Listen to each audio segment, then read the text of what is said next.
最近，一位中国网友在社交平台上提出了一个让人深思的问题：为什么豆豆已经到了上小学的年纪，却还在为了护照往返坦桑尼亚和中国奔波？为什么菲利斯塔和杜宾没有让他直接加入中国国籍，让生活变得更稳定？这一话题很快就在网友之间引发了讨论。毕竟，豆豆的故事不仅是一个孩子的成长经历，也折射出一个跨国家庭的现实与无奈。豆豆的成长牵动无数网友的心。豆豆是菲利斯塔和杜宾的儿子，曾经在中国度过了人生中最安稳、最受关注的阶段。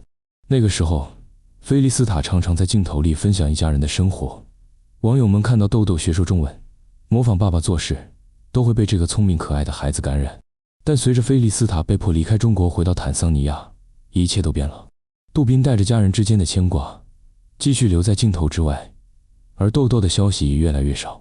最近，一位坦桑尼亚网友透露，豆豆正在办理护照，准备重返中国继续生活，这无疑让不少中国粉丝松了口气。然而紧接着的问题出现了：为什么豆豆每次都要反复办理护照？为什么不能直接拥有中国国籍？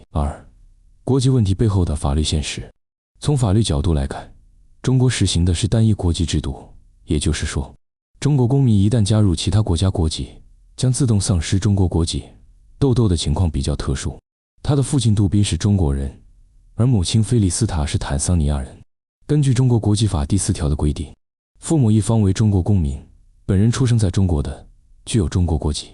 如果豆豆出生在中国，并且其出生时父亲是中国公民，理论上他确实有资格拥有中国国籍。但实际操作中，这并不意味着自动取得，家庭需要主动申报，放弃外方国籍，办理相关手续，整个流程非常繁琐。此外，一旦豆豆拥有中国国籍，他就不能同时保留坦桑尼亚国籍。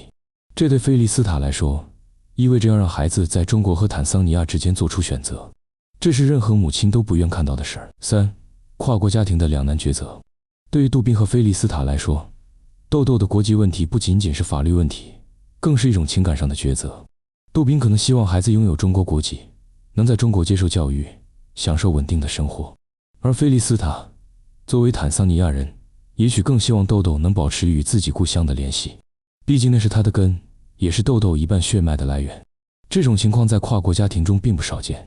在现实中，很多中非混血家庭会选择让孩子先保留母亲的国籍，等到孩子成年后再自行决定是否加入中国国籍，这样既能保留海外出入的便利，也能让孩子长大后自主选择。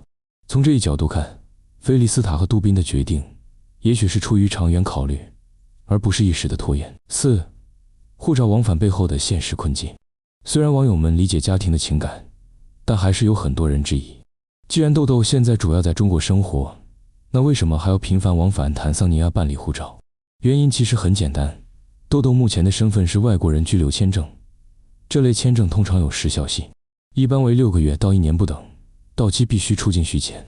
也就是说，即使豆豆在中国上学，他依然需要周期性的离境再返回，才能合法继续生活和学习。这对一个孩子和家庭来说，不仅麻烦，也消耗大量时间与金钱。正因如此，网友才提出，为什么不让豆豆入中国国籍？但这又回到了前面提到的情感与法律困境。一旦入中国籍，豆豆将失去坦桑尼亚的国籍，这意味着他以后如果想回到母亲的国家，将受到限制。菲利斯塔可能不愿让孩子被法律隔离在自己的故乡之外，这份母亲的保护欲，也许正是外人最难理解却最值得尊重的部分。网友的不同声音。围绕豆豆国籍的话题，网友们也分成了几派。第一种观点，支持入中国籍。他们认为豆豆一直在中国生活、上学，接受的教育环境、文化氛围都偏向中国。既然如此，不如直接加入中国国籍，让他获得稳定的身份和更好的教育资源。第二种观点，保持中立或反对入籍。他们认为豆豆还小，不该被过早地绑在一个国籍上。如果未来他愿意回到坦桑尼亚，延续母亲的文化，那是他自己的选择。第三种观点，质疑团队操作。部分网友猜测，之所以迟迟没有让豆豆入中国国籍，可能是因为团队或家庭内部的法律顾虑、签证操作问题，甚至涉及利益层面。毕竟，一旦身份变动，视频内容、商业合作、家庭居留等都需要重新规划。